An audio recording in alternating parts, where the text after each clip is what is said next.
fabulous Mrs. Maisel. Mrs. Maisel. Oh, she's Mrs. All right. I thought you were saying something in Spanish. That's hilarious. You ever seen Mousy Macion? That's hilarious. I literally thought you were talking about a completely different show. Do you remember the ventriloquist that did like a 1 minute set on her show? Yeah. Well, so like ventriloquist now, it's like, it's one of those things like with Carrot Top, he's like so successful with props that no one does props anymore. But when we first started out, everybody did props. There was like 10 guys on a lineup of 20 guys that have props they bring with them on stage. Because sometimes it was really funny. Rusty Dooley. Yeah, Rusty Dooley was great at it. But it's like he owned that for whatever reason. Because Carrot Top got so big using props, he's the only guy that still does it, that he kind of owns that. And then with Jeff Dunham, he got so big at being a ventriloquist that like there's no ventriloquist anymore. Like when we were kids, there was always comedy ventriloquists. There was like Willie Tyler and Lester. Yes. Remember? There was like it was a fun thing. You could get the dummy to say fucked up shit, and then you go, I can't believe you could say that in front of these nice people.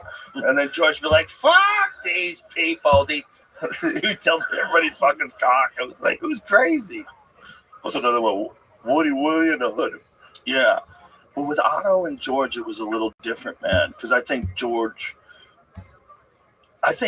Otto believed that George was alive.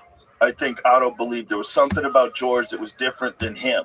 Like, he was not Otto and George. He was just Otto. And George only existed when George was there. And it seemed like there was something going on with that. And it might be because he fucking fried his brain to the point where he was connecting with, you know, all kinds of energy that wasn't even there. You know, he might have been out. He was out there. But what if they smoked crack together? What if they smoked crack together? Yeah, he probably made George smoke it. Yeah. There's famous Otto crack stories. That guy was gone, but he was also brilliant. He was really funny, man. Fucking funny. And we, in a comic, like we would all sit in the back of the room to watch when he was on stage. But so there's a lot of those guys that are like real genius, but they're real eccentric. And for whatever reason, the general public doesn't find out about them. There's not like a good vehicle, at least back then there wasn't, for them to get out to the general public.